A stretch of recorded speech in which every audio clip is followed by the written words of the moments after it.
It's the hottest afternoon of the year. You walk past the thermostat and the house feels wrong.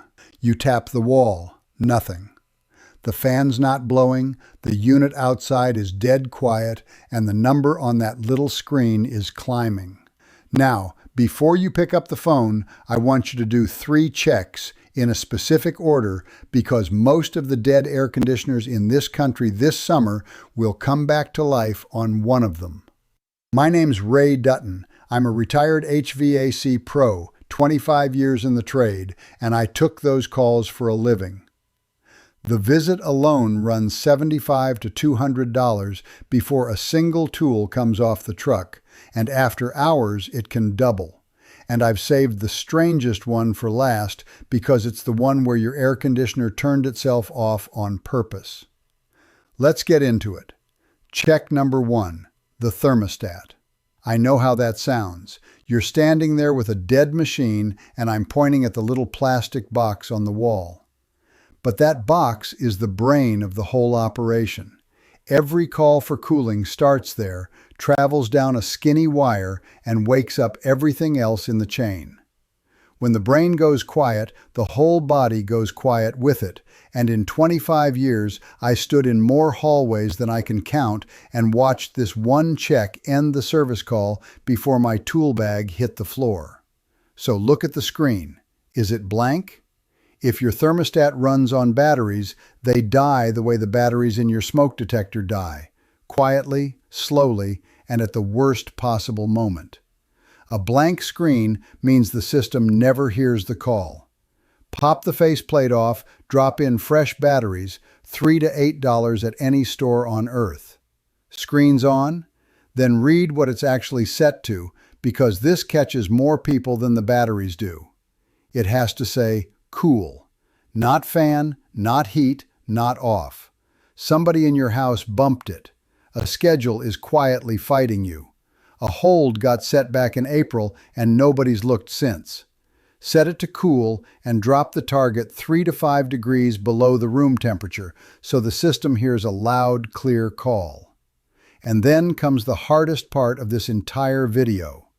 Wait 5 minutes and touch nothing. Every modern system has a built-in timer that protects the compressor after any interruption. A power blink, a settings change, anything. For those 5 minutes, the machine plays completely dead on purpose. People give up at minute 3, decide it's broken, and dial the phone. Wait the whole 5. Now the receipts on this one. Fresh batteries, call it $8, worst case.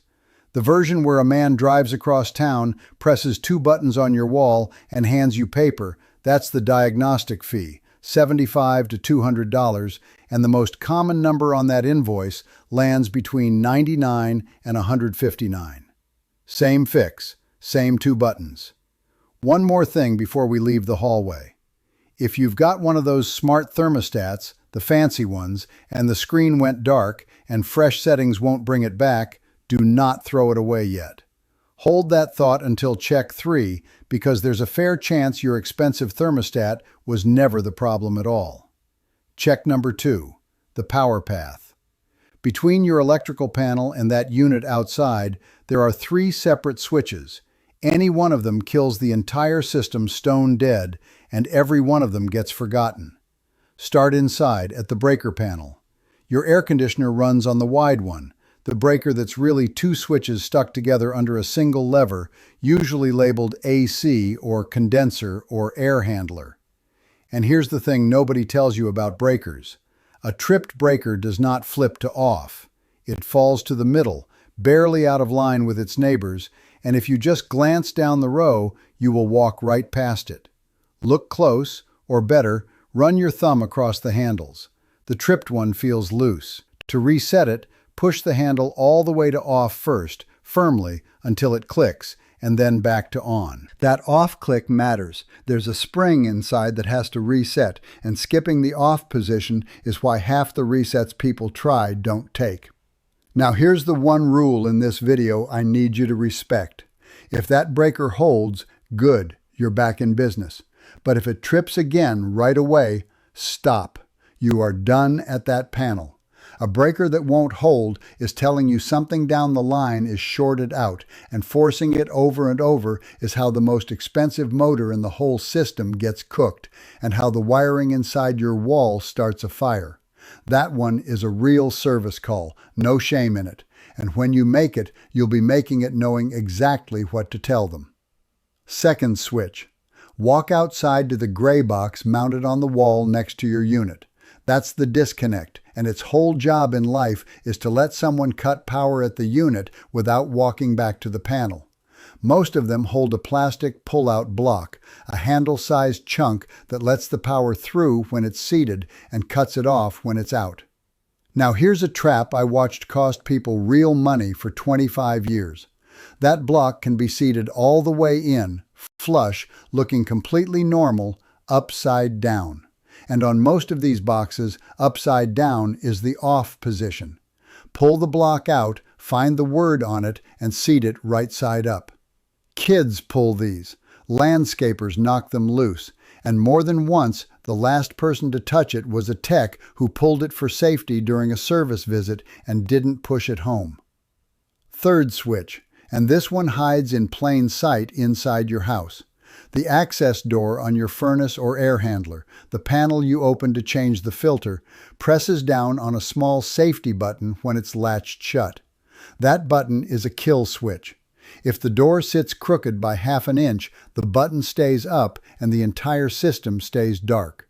So if your AC died sometime after your last filter change, go push that door flush right now. Flat palm, firm press, listen for it to seat. That is the whole repair, and I promise you, people have paid a full diagnostic fee to have a grown man close a door. Look at what we've actually done so far. Swapped a battery, flipped a breaker, turned a plastic block the right way up, pushed a door shut. Not one of those cost you a dime, and not one of them was a repair, because nothing was broken. Here's the part that ought to bother you. When the truck rolls out, this is the exact list the tech runs first, and it takes him about 10 minutes. I'm not calling that a scam. The truck, the training, the insurance, all of it costs real money, and somebody has to pay for it. But the thing you're really paying for is the list itself, and nobody hands you the list for free. Well, you've got it now, for free. And the last thing on it is the one that fools just about everybody, homeowners and their fancy thermostats right along with them. Check number 3, the drain safety switch. This is the one where your air conditioner isn't broken at all. It shut itself down on purpose, and it did it to save your ceiling. If you saw my first video, you already know half of this. Your AC doesn't just cool the air, it wrings the water out of it, 5 to 20 gallons a day in humid weather, and every drop leaves your house through one skinny plastic pipe. That pipe is warm, dark, and wet, which makes it paradise for algae, and a cup of vinegar a month keeps it clear. Here's the chapter I didn't tell you back then. When that pipe finally clogs, the water has nowhere to go, so it backs up toward your house. And sitting in that line, usually in a little T-fitting near the indoor unit, there's a small plastic cylinder with a float inside, and that float is wired straight into the system. Water rises, the float lifts, and the instant it lifts, it cuts the power and the whole system goes dark. Indoor fan, outdoor unit, everything, that second. On purpose. Because the alternative is a pan running over and a brown stain spreading across the ceiling below. And this isn't some cost-cutting shortcut somebody snuck in. The building code actually requires one of these water sensors on the equipment, and its whole job is to cut the power before the water ever finds your ceiling. So the machine is fine. The machine is doing exactly what it was built to do, and from the hallway, it is completely indistinguishable from a dead AC. Now, back to that smart thermostat I told you to hold on to. A lot of smart thermostats, the ones installed without their own power wire, and that's a lot of houses, keep themselves alive by sipping a little power off the same wires. Float lifts, power cuts, the thermostat starves, and the screen goes black. And now the homeowner is standing in a store aisle holding a $250 replacement thermostat while the actual fix is sitting on a shelf 2 aisles over for $3 labeled vinegar.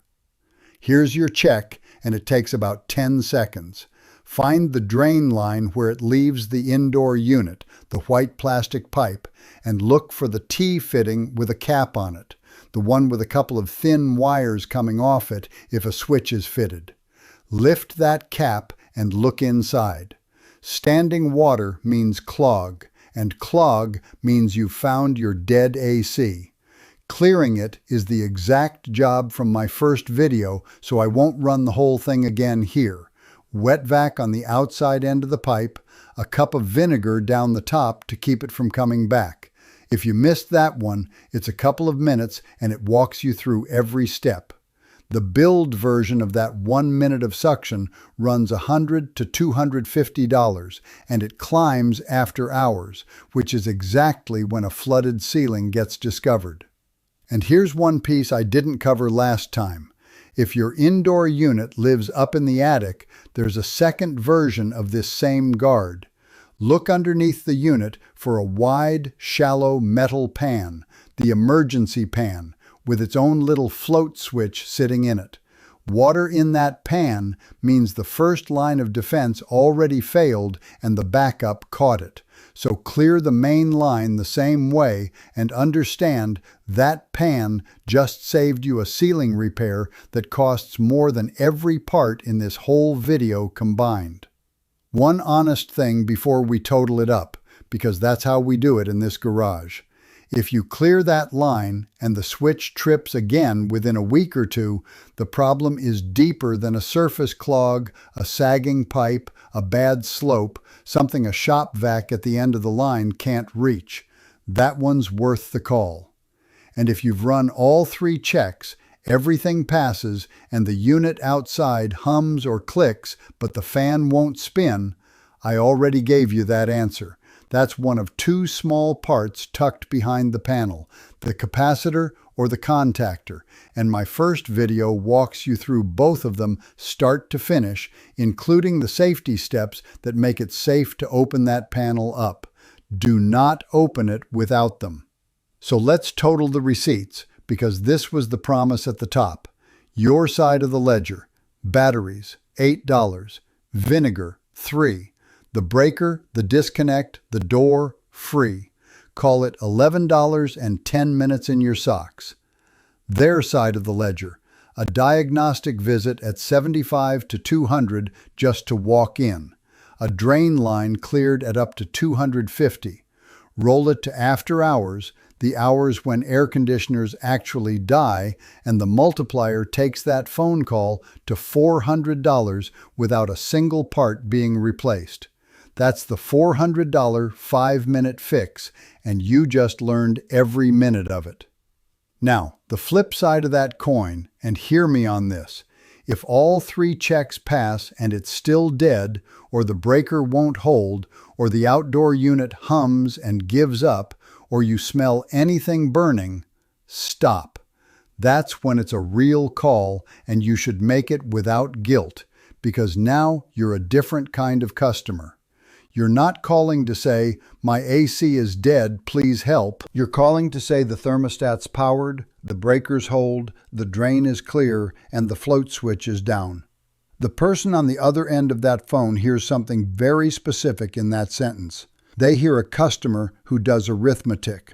So tell me in the comments what state you're in and which of these 3 it turned out to be, because I read every one of them, and I'm keeping score on which check saves the most people this summer. And if this video just paid for itself, hit subscribe, because there's a lot of summer left.